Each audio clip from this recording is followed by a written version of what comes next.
नमः श्रीवर्धमानाय निर्धूतिकलीलात्मने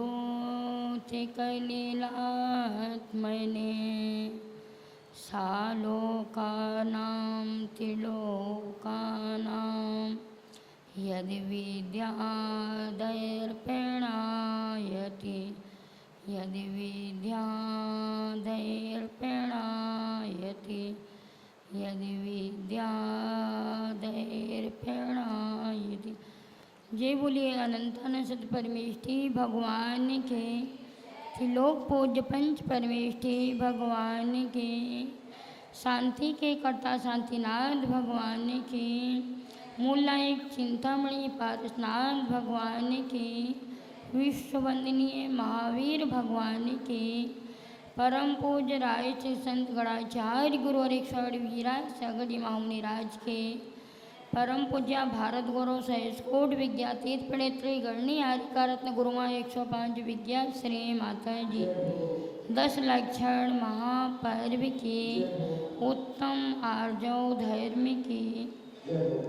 परम पूज्य 105 विकक्षा श्री माता जी की जय, समस्त आरिका संघों की जय।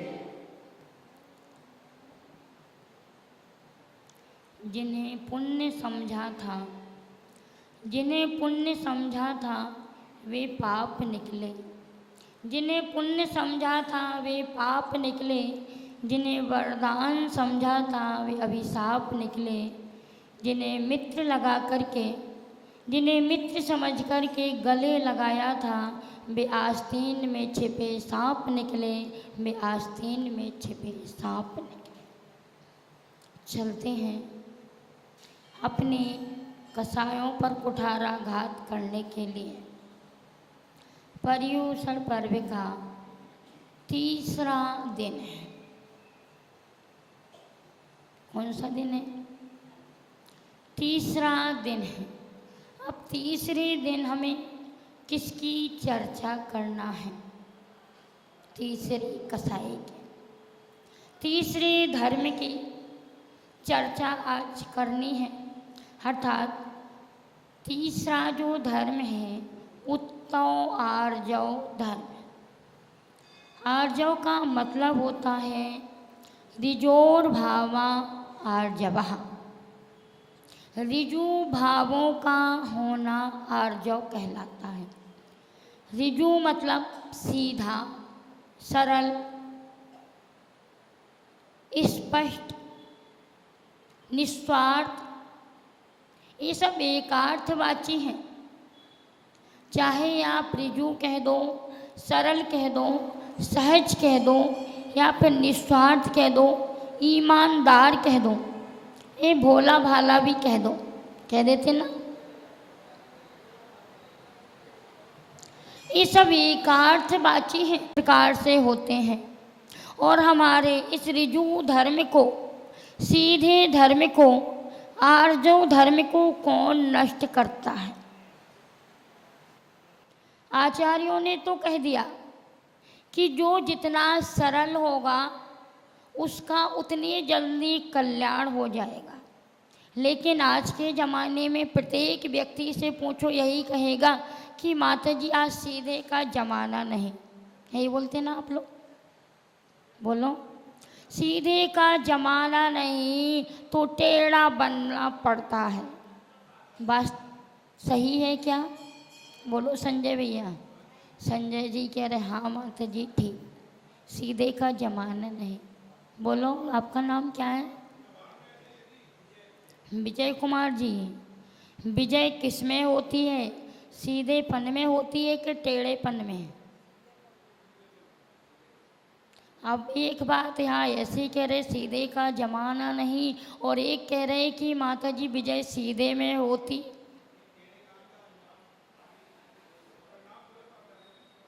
बोलो मोनेश भैया, क्या है अलग अलग?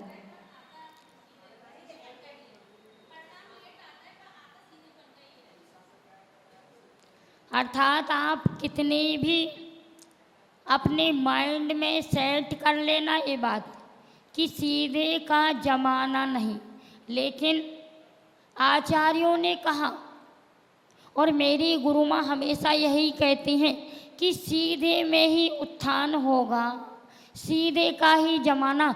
यदि आज हम लोग टेढ़े होते तो आप चातुर्मास करवाते क्या? सब लोग कह रहे थे माता जी बहुत सीधा संग है, इसलिए आज लाल मंदिर में चातुर्मास कर लो। अब बोलो सीधे का जमाना है कि टेढ़ेपन का?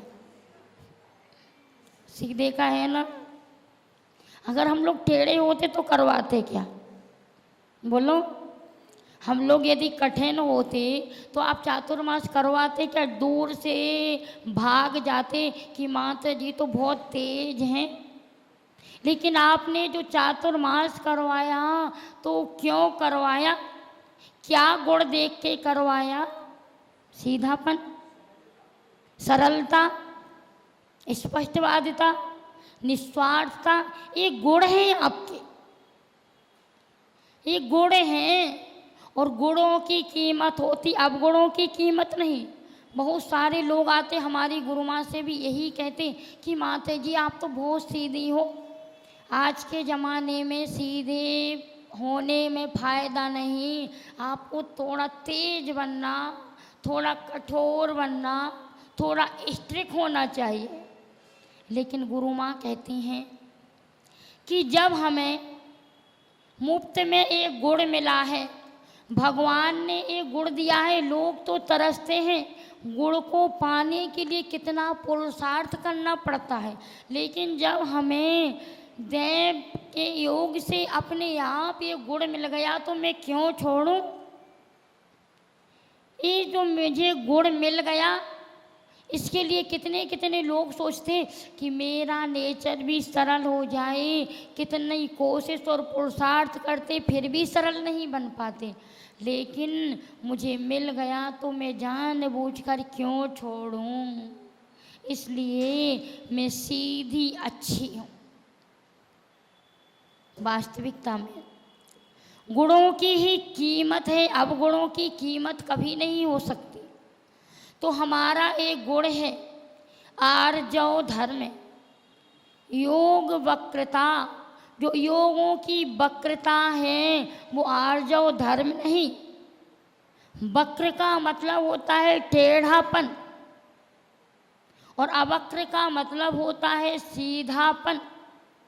और यदि हम इस प्रकार से टेढ़े रहेंगे तो हम सांप से भी गए बीते कहलाएंगे। एक सांप जो होता है वो बाहर कितने भी लहरियों में चले, लेकिन जब वो अपने बिल में प्रवेश करता है, अंदर घुसता है तो सीधे ही जाता है, कभी टेढ़ा मेढ़ा नहीं जाता। जाता क्या?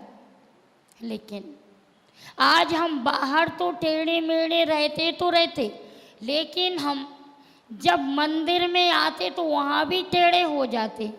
साधुओं के संपर्क में सानिध्य में आते तो वहाँ भी लहरिया के रूप में चलते, वहाँ पर भी सीधे नहीं हो पाते क्या?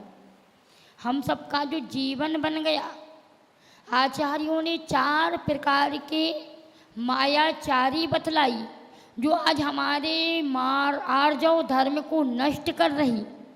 आर्जव का विपरीत है माया, छल, कपट, प्रपंच या पॉलिटिक्स। आज के ज़माने में पॉलिटिक्स तो फिर भी सही, कूटनीति खराब है, राजनीति तो फिर भी सही, लेकिन आज जो कूटनीतियाँ चल रही वो सबसे ज़्यादा खराब। कसाई रूपी पिता की 4 संतानें होती हैं, क्रोध, मान, माया, लोभ।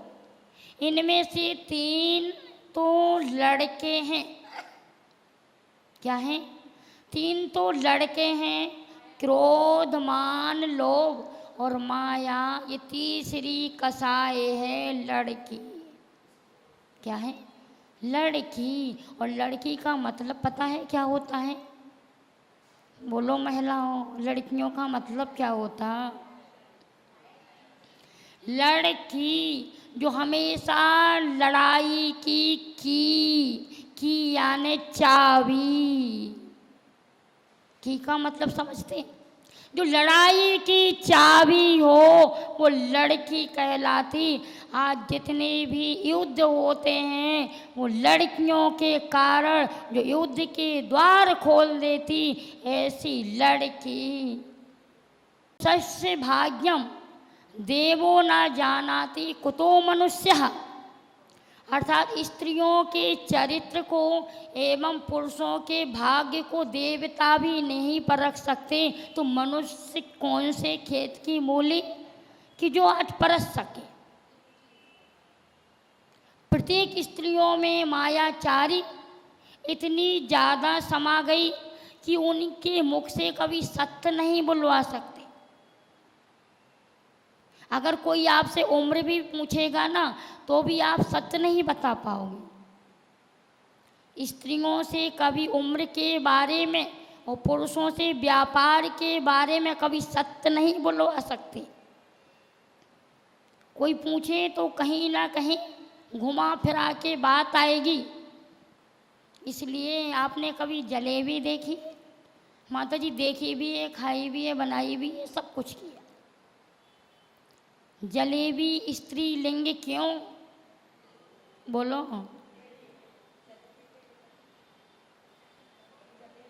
क्योंकि दो कारण हैं उसके स्त्रीलिंग होने के।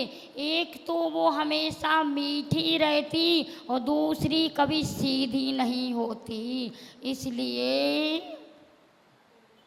गोल गोल होती। गोल गोल का मतलब घूमना। अगर आप भी अपनी बातों को गोल गोल करते रहोगे, इधर से उधर घुमाओगे, तो नियम से आप भी संसार में घूमते रहोगे। गन्ना की मिठास और जलेबी की मिठास में यही अंतर कि गन्ने की जो मिठास होती वो कैसी होती है? शाश्वत होती। और जलेबी की जो मिठास होती वो ऊपर से थोपे जाने वाली होती, बनावटी होती है। क्या होती? बनावटी होती है, दिखावटी होती है। इसलिए गन्ना हमेशा सीधा रहता है और जलेबी, माता जी हम तो बहुत सीधे साधे हैं, जलेबी जैसे, है ना? हम सब कैसे हैं? सीधे साधे हैं, भोले भाले हैं, लेकिन जलेबी जैसे हैं, गोल गोल हैं। सीधे साधे और भोले भाले में भी बहुत अंतर होता है। एक तो जो बिल्कुल ना समझदार हो वो सीधा हो सकता, या फिर जो ज़्यादा समझदार हो वो सीधा हो सकता। लेकिन जो भोले भाले होते वो ज़रूरी नहीं कि सीधे हों। ऊपर से तो भोले भाले दिखते हैं, लेकिन यदि अंदर से परखा जाए तो क्या सीधे दिखेंगे? इसलिए कवियों ने कह दिया कि आज का आदमी दोहरा जीवन जी रहा है। आज का आदमी दोहरा जीवन जी रहा है। एकांतमय खाने में शराब और समाज में पानी छान कर पी रहा है। आज के आदमी के अधरों पर अमृत और हृदय में हलाहल है। ऊपर से जितना शांत, अंतरंग में उतना कोलाहल है। जो चेहरे, ये चेहरे ऊपर से तो बहुत भोले हैं, सच मानो तो बारूद के गोले हैं, सच मानो तो बारूद के गोले हैं। हम ऊपर से जितने सीधे दिखते हैं, यदि अंदर से इतने सीधे हो जाएं तो नियम से हमारा कल्याण हो जाएगा। लेकिन अंदर हमारा कोलाहल मचा रहता है और ऊपर से दिखेंगे कि बड़े सीधे हैं। ऊपर से बनावटी दिखावटी कितना भी धर्म कर लेना, उसमें आपको, क्योंकि बनावट में ही कड़वाहट होती है। जहाँ दिखावट है, बनावट है, वहाँ कड़वाहट है। और जहाँ दिखावट नहीं वहाँ पर मुस्कुराहट है। अब आपको क्या करना है? दिखाना है कि कड़वाहट चाहिए कि मुस्कुराहट चाहिए? माता जी चाहिए तो मुस्कुराहट, लेकिन क्या करूं, दिखाने की आदत पड़ गई। मायाचारी के बिना, दिखाने के बिना हम एक काम भी नहीं कर सकते। आज का हमारा जितना भी काम हो रहा मात्र दिखाने के लिए। हम पहन रहे तो दिखाने के लिए, ओढ़ रहे तो दिखाने के लिए, भोजन कर रहे तो दिखाने के लिए। आप अभी समझ नहीं पाते। यदि आप साधु को भी भोजन कराओगे तो दिखाने के लिए। ये प्रैक्टिकल किया। हम लोग जब नांदेड़ में थे महाराष्ट्र में, उस समय ओनली 2 माता जी, हमारी गुरु माँ और हम 2 माता जी थे। अष्टानी का महापर्व चल रहा था और गुरु माँ का तो अष्टानी का पर्व में 8 दिन पूरा अनाज का त्याग रहता है एवं 1 दिन फलाहार, 1 दिन उपवास चलता है। सबको पता था, सारी जानकारी थी। फिर भी चौके में आहार करने जब हम जाते तो देखते कि थाल के थाल भर भर के चौकों में इतने आइटम। हमने उनसे पूछा कि आपको पता नहीं कि अभी अष्टांग का पर्व चल रहे और गुरु माँ के भी उपवास चलते हैं, एक माता जी है, कितना आहार लेंगी? बोली माता जी पता है हमें। तो हमने कहा फिर इतना आडंबर क्यों? अभी तो वैसे अष्टांग का पर्व चल रही, त्याग तपस्या चल रही, हम लोगों की रस्सी चलती है, गुरु माँ का सब कुछ त्याग है, फिर भी इतना आडंबर क्यों? बोले माता जी यहाँ तो होड़ चलती है आहार की। हमने कहा होड़ चलती मतलब? बोले हाँ, प्रत्येक चौके में महिलाएं देख कर के आती, आज इनके चौके में 20 आइटम बने तो कल हमारे में 30 बनना चाहिए, और आज यहाँ 30 हैं तो कल हम 40 आइटम बनाएंगे। अब बोलो, चौका भी दिखाने के लिए, धर्म भी दिखाने के लिए, पूजा कर रहे वो भी दिखाने के लिए कि लोग आएंगे और कहेंगे कि देखो पर्युषण पर्व चल रहे, पूजा तक नहीं करता, तो लोगों को दिखाने के लिए कम से कम पूजा तो कर लो। होता ना? बोलो, हो गया ना? यही मायाचारी। एक बार एक सेठ जी थे और वो सेठ जी कभी मंदिर नहीं जाते थे, और सेठानी इतनी धर्मात्मा थी कि प्रतिदिन मंदिर के बिना पानी तक नहीं पीना। सेठानी प्रतिदिन सेठ जी से कहती कि आप भी मंदिर चलो, पूजा करो, अभिषेक करो, दर्शन करो। सेठ जी कहते तुम्हारा धर्म अपने पास रखो, मुझे मंदिर में कोई रुचि नहीं, मैं तो अपने काम काज करूँगा, बस यही मेरा मंदिर। प्रतिदिन कहते कहते सेठानी परेशान हो गई। पर्युषण पर्व आए, महिलाओं ने सेठानी से पूछना शुरू कर दिया कि आप तो इतना धर्म करते लेकिन सेठ जी तो कभी मंदिर में नहीं दिखते, कम से कम पर्युषण पर्व में तो लेके आ जाना। और महिलाओं की यही आदत होती है कि जो आया उसको नहीं पूछेंगी, लेकिन जो नहीं आया उसको पहले पूछेंगे। क्या है? सबकी खासियत देख लेना। जो आया उसकी कोई कीमत नहीं, उसको कभी नहीं पूछेंगे, लेकिन जो नहीं आया उसको, वो क्यों नहीं आए, उनको लेकर क्यों नहीं आए, सबकी आदत होती नहीं। तो सेठ जी के लिए जब पूछा तो सेठानी ने जाकर के कहा कि आप मंदिर नहीं जाते, मुझे रोज़ परेशान होना पड़ता है, सारी महिलाएं मुझे परेशान कर देती पूछ पूछ करके, कम से कम पर्युषण में भले आपका मन नहीं लगता तो दिखाने के लिए ही चले जाना, लोग देख लेंगे तो कम से कम हमें परेशान तो नहीं करेंगे। तो सेठानी की बात सेठ जी ने कहा चलो देख लेते, कम से कम ये बात तो सही है कि दिखाने के लिए तो मंदिर चले जाएं। इतना नाम है सेठ जी का, इतने पैसे वाले हैं, तो कम से कम लोग देख कर के कहेंगे तो मंदिर आए। तो सेठ जी मंदिर पहुंच गए और मंदिर में जाकर के देखा, अरे यहाँ तो पूरा मंदिर ऐसा भरा कि एक पैर रखने के लिए भी जगह नहीं।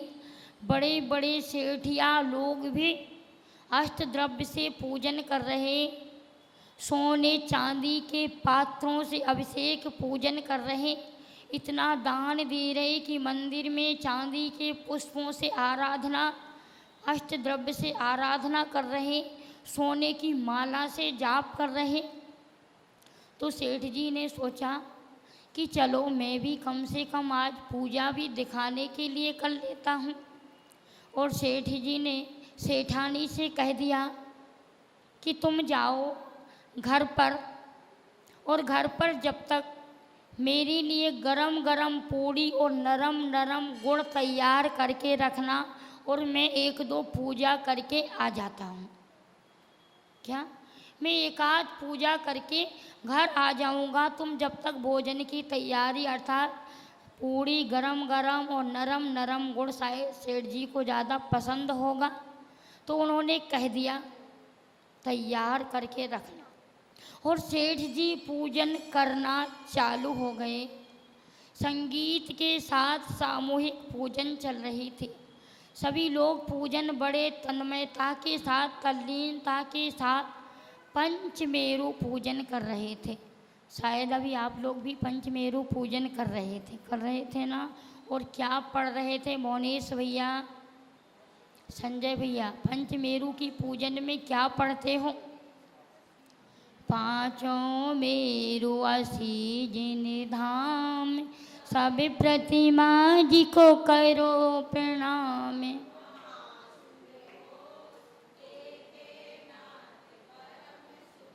कितने अच्छे से आपको लाइनें रट गई। सेठ जी को कभी मंदिर नहीं गए तो लाइनें तो रटी नहीं थी, लेकिन उन्होंने सबके सुर में सुर मिला के पढ़ना शुरू कर दिया। सेठ जी ने सोचा नहीं पढ़ेंगे तो लोग क्या कहेंगे। आज सबसे बड़ी बीमारी बन गई कि मैं ऐसा नहीं करूँगा तो लोग क्या कहेंगे। हो गई ना ये बीमारी। अगर मैं मंदिर नहीं जाऊँगा, पूजा नहीं करूँगा, द्रव्य नहीं चढ़ाऊँगा, साधु के दर्शन नहीं करूँगा, प्रवचन में नहीं बैठूँगा या ऐसा नहीं पहनूँगा तो लोग क्या कहेंगे। इतना बड़ा आदमी है फिर भी कितना कंजूस है। आप लोग भी यही सोचते ना। कभी कभी आप लोग नहीं चाहते फिर भी दिखाने के लिए करना पड़ता। सैलम में एक वो आपने सुना होगा अजित सैलम, अजित कासलीवाल का नाम फेमस है, जो आचार्य सन्मति सागर जी के, सुनील सागर जी के संगपति हैं। आरिका गढ़नी विजयमती माता जी के संगपति थे, फेमस थे। जब उनसे एक बार गुरु माँ ने पूछा कि आप मंदिर आने में लेट क्यों हो गए, तो कहा माता जी क्या करूं, गाड़ी का ड्राइवर नहीं आया। तो गुरु माँ ने कहा कि आपकी पत्नी तो पहले आ गई, वो कैसे आ गई? माता जी उनकी गाड़ी का ड्राइवर आ गया था। मतलब उनकी गाड़ी अलग है क्या? हाँ माता जी, हमारे घर में 4 गाड़ी। गुरु माँ ने कहा 4 गाड़ियाँ क्या करते हो? माता जी एक मेरी, एक मेरे पत्नी की, एक बेटा की, एक बेटी की। बेटा बेटी पत्नी की सबकी गाड़ियाँ अलग क्यों?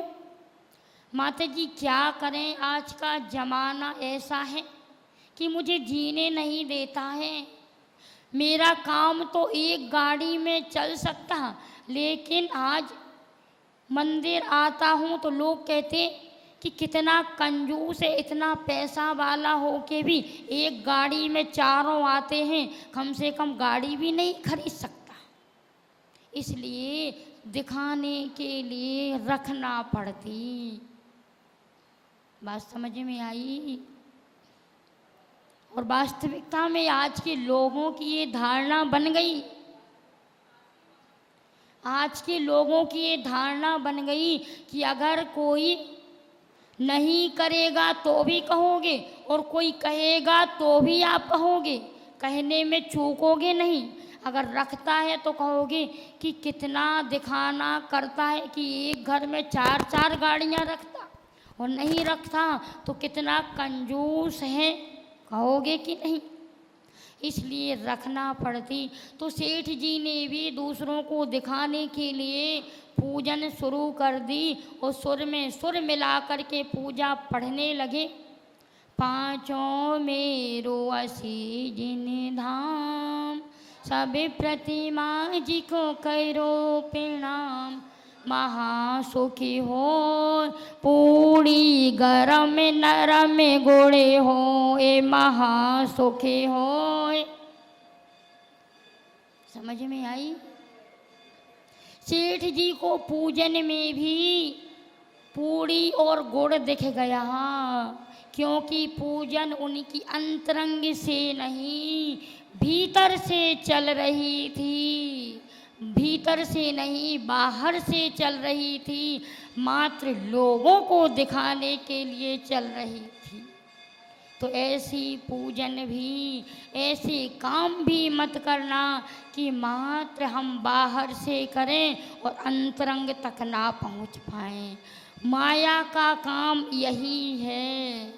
ये दो घर की होती है, जैसे लड़की कन्या दो घर की कही जाती है, एक पति के घर की और एक पिता के घर की, दो कुलों की कन्या होती है। ऐसे ही मायाचारी भी दो तरफ की, एक अंदर की और एक बाहर की। आप अंदर कुछ बाहर कुछ, जबकि आप पढ़ते हो प्रतिदिन, मन में हो सो वचन उचरिए, वचन हो सो तन सो करिए। होता है क्या? मन में कुछ, वचन में कुछ और काय में कुछ। यही सबसे बड़ी मायाचारी।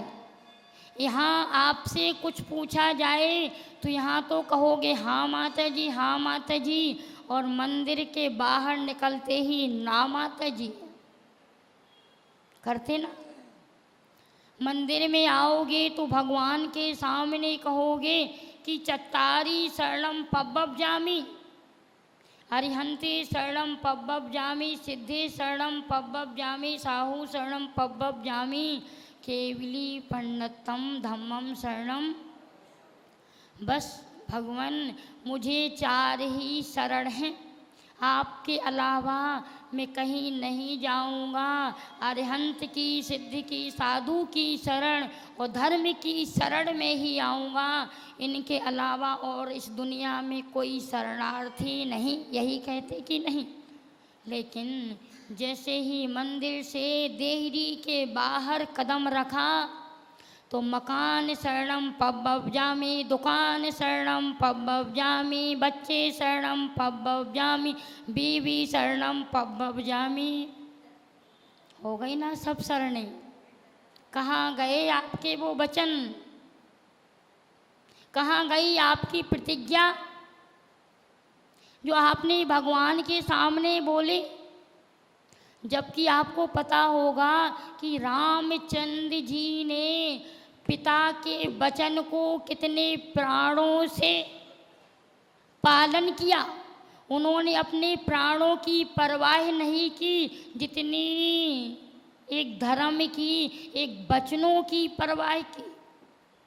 रघुकुल रीत सदा चली आई, प्राण जाए पर। याद है ये लाइनें सबको?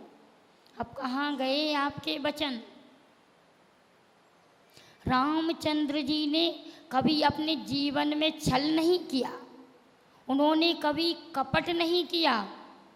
जबकि रावण ने इसी मायाचारी के कारण बहुरूपिया का रूप बनाया और सीता का हरण कर लिया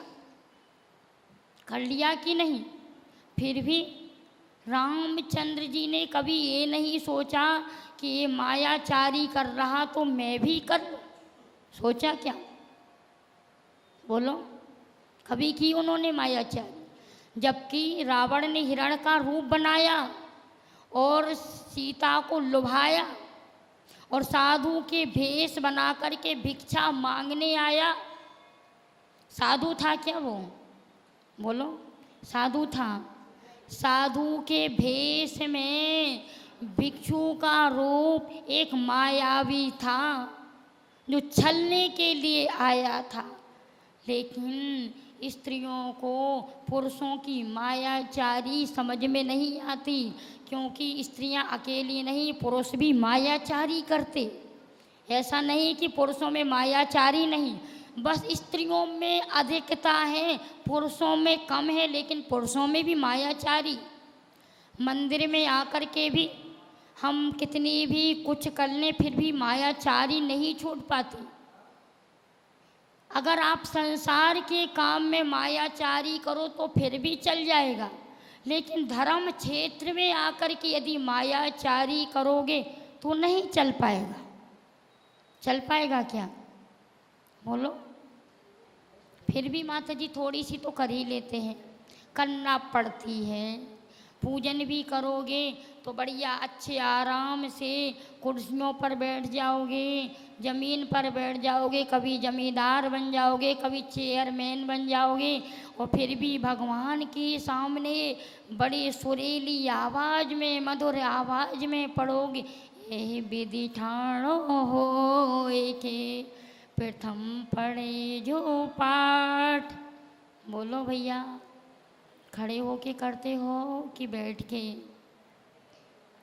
पढ़ते क्या हो मोनेश भैया? यही विधि ठाणो होए के, मैं विधि पूर्वक खड़े होकर के भगवान की भक्ति कर रहा हूँ, और बढ़िया आराम से कुर्सी तोड़ रहे बैठे बैठे। बोलो। शरीर को आराम दे रहे और बोल रहे कि खड़े हो करके। अब बोलो, काया से कुछ और वचन से कुछ चल रहा ना? ये माया की छाया यदि आपकी काया पर पड़ गई तो समझ लो आपके धर्म का पूरा सफाया हो जाएगा। इसलिए इस माया को कभी अपनी उसकी छाया भी आपकी काया पर नहीं पड़ना चाहिए।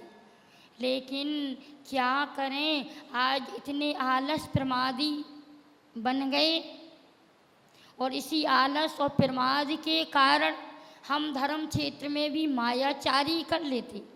चढ़ाएंगे हम चावल और बोलेंगे पुष्पम निरपमामिति, चढ़ाएंगे एक चटक और बोलेंगे नैवेद्यम निरपमामिति, चढ़ाएंगे पीली चटक और दीपम निरपमामिति। अब बोलो, कर कुछ रहे और बोल कुछ रहे। कैसे भावों में विशुद्धता आएगी? कैसे हमारा मन पवित्र होगा? मन की पवित्रता, मन की सरलता और मन की स्पष्टवादिता ही दर्शन के लिए मंदिर आए तो मंदिर आना सार्थक हो जाएगा। और यदि प्रदर्शन के लिए आते रहेंगे तो कभी कल्याण नहीं कर पाएंगे। तो आपको इस मायाचारी छोड़ने का दिन है। मन से कुछ नहीं, वचन से कुछ और काय से कुछ नहीं। मन वचन काय यदि तीनों एक हो जाएं, हम सीधे हो जाएं, तो समझ लेना। आप ऐसा मत सोचना कि माता जी हमारे मन में जो आ गया वही बोल देना, वही काय से कर लेना। इसका मतलब मारने का भाव बन गया मन में, तो आपको ये शब्द, ये लाइनें गलत के लिए नहीं, अच्छे के लिए प्रयोग करना है। मन में हो तो वचन उचरिए, वचन होए तो काय सो करिए। ये अच्छे के लिए प्रयोग करना है, शुभ के लिए प्रयोग करना है, अशुभ के लिए नहीं करना है। इसलिए आप सभी इस मायाचारी को छोड़कर इससे मुक्त होएं और आर्जव धर्म को अपने जीवन में अपनाएं। ऐसी भावना हम सभी के जीवन में बनी रहे कि सीधे में ही हमारा कल्याण है, और आप सभी इस धर्म को धारण करें। इसी भावना से बोलिए उत्तम आर्जव धर्म की 3 बार जाप करेंगे। ओम ह्रीं उत्तम आर्जव धर्मांगाय नमः। ओम ह्रीं उत्तम आर्जव धर्मांगाय नमः। ओम ह्रीं उत्तम आर्जो धर्मांगाय नमः। बोलिए उत्तम आर्जो धर्म की आज का नियम। बड़ा कठिन है माता जी, ये तो नहीं हो पाएगा। बोलो, हो पाएगा क्या? मन से कुछ, वचन से कुछ, आय काय से कुछ नहीं, तीनों एक रूप होना चाहिए। हो पाएगी क्या? यानी मायाचारी नहीं करना। स्त्री पर्याय में मायाचारी से ही आए और पुनः स्त्री बनना है क्या? नहीं बनना है। तो आज का यही नियम है कि हम मायाचारी नहीं करेंगे। और आज मंगलवार है, इसलिए मीठा का त्याग, ये तो नहीं हो पाएगा। बोलो, कर पाओगे? अच्छा, आज गुलाब जामुन नहीं खाना, ठीक है ना? भले ही घर में बन के रख गए होंगे तो भी नहीं खाओगे गुलाब जामुन, ठीक है? गुलाब जामुन नहीं खाएंगे, आज का नियम है। यानी आप लोगों को देखो, ओनली 10 दिन के लिए ही ये टाइम मिला, फिर तो आपको करना ही है अपना घर का काम। इसलिए सारे काम छोड़ करके कम से कम आप समय का सदुपयोग कर लें। रोज़ रोज़ आपको ना प्रतिक्रमण मिलेगा, ना सामयिक करने के लिए मिलेगा। इसलिए ध्यान रखना, ओनली 10 दिन आप 10 मिनट पहले आ जाओ तो क्या बिगड़ जाएगा? 10 मिनट पहले अपना काम कर लो, अपना घर का काम है आगे पीछे सेट कर लो। लेकिन 7 बजे आकर के कम से कम कितनी गलतियों का आपका प्रक्षालन होगा यहाँ आकर के। इसलिए शाम को 7 बजे आकर के सभी को आना है, टाइम पर उपस्थित होना है। कल यहाँ पर जो विशेष प्रतिक्रमण होगा उसमें आप सभी को फिक्स से 7 बजे सबको लेकर के यहाँ पहुँचना है। 7 बजे गेट बंद हो जाएगा, इसलिए ध्यान रखना सबको।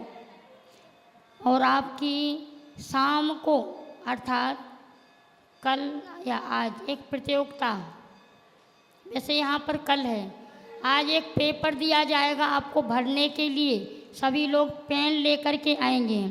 यहीं पर अपने हाथों से आपको 10 मिनट का टाइम दिया जाएगा, वो पेपर भर के जमा करना है। इसलिए आपको भी आना और सबको लेकर के आना, ठीक है? आज शाम को। कल तो यहाँ पर प्रोग्राम है 1 मिनट प्रतियोगिता का, ठीक है? प्रश्न पूछना है क्या? हाँ, और कल के जो प्राइज के श्रीमती ज्योति जी हैं, कल के प्राइज के पुण्यार्जक। अच्छा, आज के कहाँ हैं? अरे माता जी बोल दिया उनको। अच्छा, आज के कौन है पुण्यार्जक?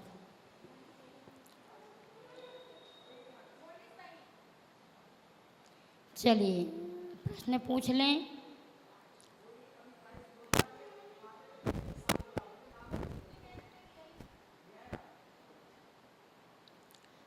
कौन से पिता के कितने बेटे और कितनी बेटी हैं? आज के प्रवचन का ही प्रश्न है, कौन से पिता के कितने लड़के और कितनी लड़कियां हैं? माता जी के प्रवचन पीछे के अंश में पीछे से सबसे बताना है पीछे, आपको। हाँ। हाँ, पीछे से आ जाएं आगे।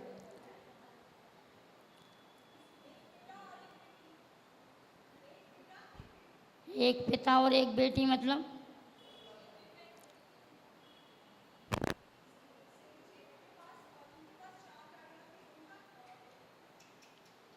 माता जी बोल के ले दो, प्रवचन बोल के ले, अंश हाँ में, बोलो, बोलिए।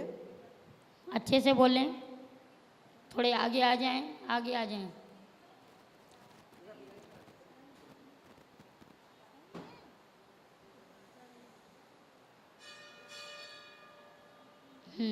हले हले बंदामी करें पहले माता जी को। क्या बोल रहे हैं समझ में नहीं आ रहा, माइक दे दें इनको। पहले बंदामी करें माता जी को, फिर उसके बाद अपना प्रश्न का उत्तर रखें। वंदामी माता जी। 3 बेटे 1 बेटी। क्रोध कौन से पिता के? कषाय। और बेटों के, बेटी के नाम भी तो बताएं। क्रोध मोह माया मान। एक मिनट बोलने दो। हाँ बोल। क्रोध मान माया लोभ। कौन सी बेटी है, कौन से बेटा? माया बेटी है, क्रोध मान मोह बेटे हैं। चलिए जवाब बिल्कुल सही है। बहुत सुंदर। आए कसाई रूपी पिता के क्रोध मान लोभ ये 3 बेटे एवं माया बेटी हैं। हाँ, मैं इनकी सासू माँ को निवेदन करूंगा कि अपनी बहू को पारितोषिक देवे। श्रीमती नीलम जी, हाँ, पारितोषिक देवे। हाँ, नेक्स्ट दूसरा प्रश्न माता जी, प्राइज ये रहा।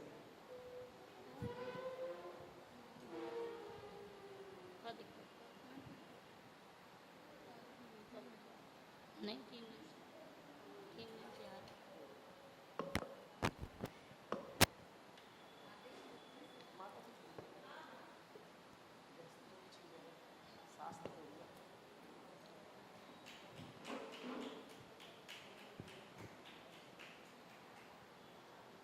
हाँ, दूसरा प्रश्न माता जी।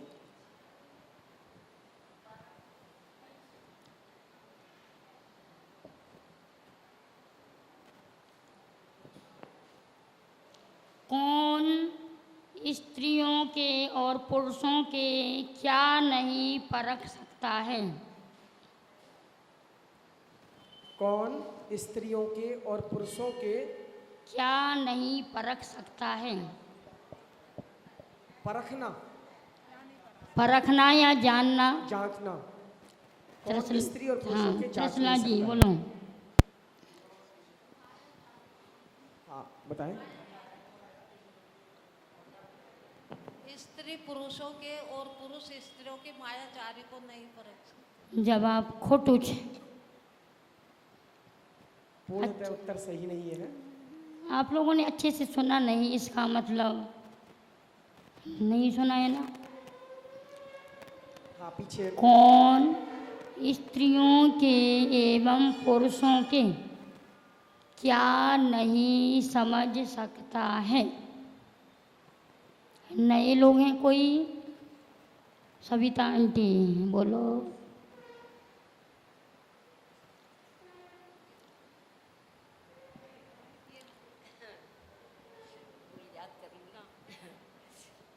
स्त्रियों की मायाचारी और पुरुषों का भाग्य। कौन नहीं परख सकता? मनुष्य नहीं परख सकता। मनुष्य तो नहीं परखेगा, पुरुषम भाग देव नहीं परख सकते। चलिए जवाब बिल्कुल सही है। अर्थात स्त्रियों की मायाचारी को एवं पुरुषों के भाग्य को देवता भी नहीं परख सकते। एक सुक्ति है माता जी, पुरुषस्य भाग्य स्त्रीस्य चरित्र यही तो देवो बोला न था। जानती मनुष्य को तो भवा। यही तो बोला था। बहुत सुंदर। चलिए आ जाएं इनाम के लिए। हाँ, इनके प्राइज के लिए मैं आगे आपको निवेदन करूंगा कि आप इनको प्राइज दे दें।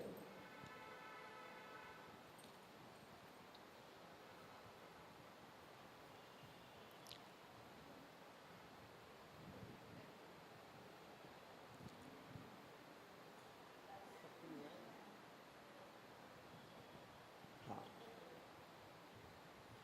तीसरा प्रश्न, स्त्रियों की मायाचारी किस प्रकार की होती है, उदाहरण के माध्यम से बताएं। माता जी की प्रवचन के अंश में बताया था कि स्त्रियों की मायाचारी कैसी होती है। आपको एक एग्जाम्पल भी देना है, वो एग्जाम्पल प्रवचन के अंश से है। चलिए आप हाँ, बताएं। आप बताएं। हाँ क्या बताया?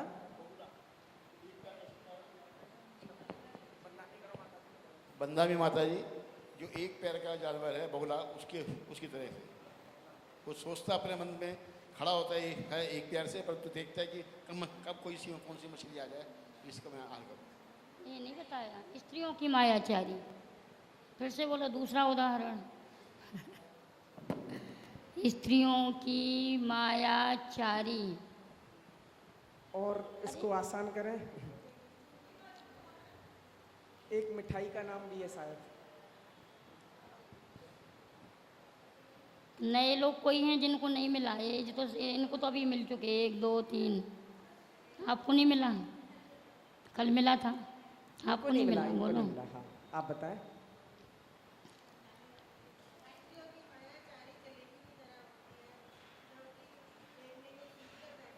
चलिए, जवाब बिल्कुल सही है।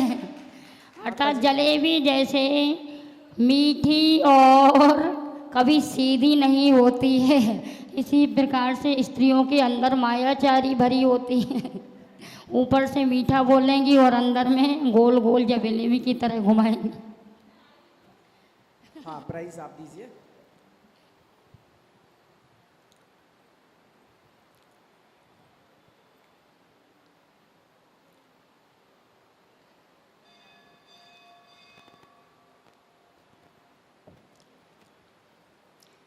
किससे क्या करने वाला क्या बनता है? किससे, एक प्रश्न क्या करने वाला, दूसरा प्रश्न क्या बनता है, तीसरा प्रश्न। एक प्रश्न में 3 प्रश्न समाहित हैं। किससे या किस किससे क्या करने वाला क्या बनता है? पीछे, हाँ।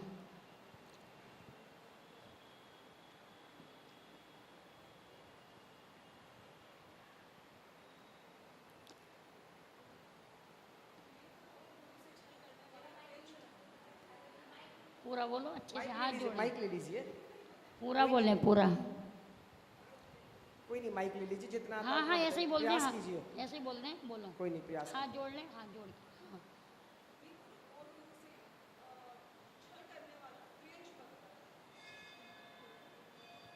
2 शब्द बताए थे माता जी अभी ने, पूरा नहीं आया। 2 लोगों के बारे में बताया था। पूरा नहीं आया, थोड़ा सा बोलें। पूरा पूरा नहीं आया। नहीं, ऐसे ही बोलने दो, बोलें। हाँ, पूरा नहीं आया अभी उत्तर, थोड़ा आया, अधूरा है।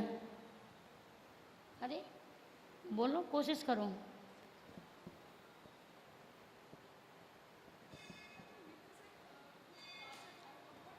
हाँ हाँ,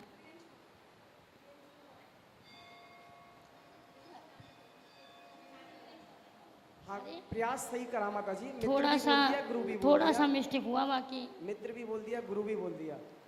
चलो 2 तो सही हो गए, थोड़ा सा मिस्टेक है, सही कर दें।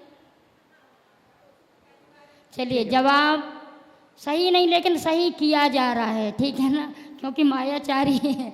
आ जाएं, आ जाएं। हाँ, आप बोलिए। यानी पहली बार पुरुषार्थ किया है बताने का। 2 तो सही बता दिए, थोड़ा सा मिस्टेक हो गया, लेकिन फिर भी दे दिया जाता पुरस्कार। यानी गुरु से कपट, मित्र से चोरी, या हो निर्धन या हो कोड़ी। बोला था ना, जो गुरु से कपट करता है और अपने मित्र से चोरी करता है, तो या तो निर्धन बनता है या कोड़ी बनता है, ठीक है। अंतिम प्रश्न। हाँ माता जी।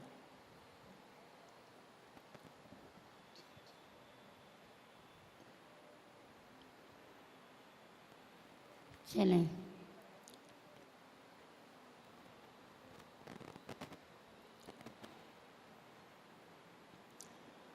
किसने अपनी पूजन की लाइनों में क्या बोला था? किसने सबसे अपनी पीछे, पूजन की हाँ, लाइन सबसे में पीछे। क्या बोला था? हाँ, पीछे आप बताएं, आगे आ जाएं।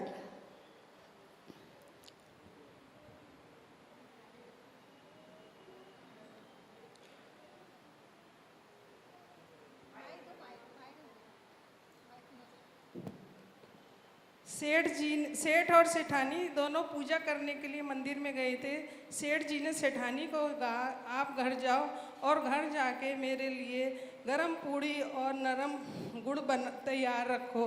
और उन्होंने वो 5 मेरु वसी जिन धाम सब प्रतिमा जी को करूँ प्रणाम, वहाँ सुख होए देखे ना, पूरी गरम और गुड़ नरम होए। ये सेठ जी ने ये लाइन बोली थी पूजा करते करते। पूरी नरम गुड़ होए महासुख होए। जय जय नाथ परम सुख होए। बहुत सुंदर। मैं निवेदन करूंगा चंद्रा जी से, वो आप इनको चलिए प्राइज जवाब दे दें। बिल्कुल सही है। मतलब सुना था आपने, है ना? कल से प्रवचनों को और ध्यान से सुने, बड़ा ही आनंद आएगा और बड़ा ही रुचिकर रहेगा।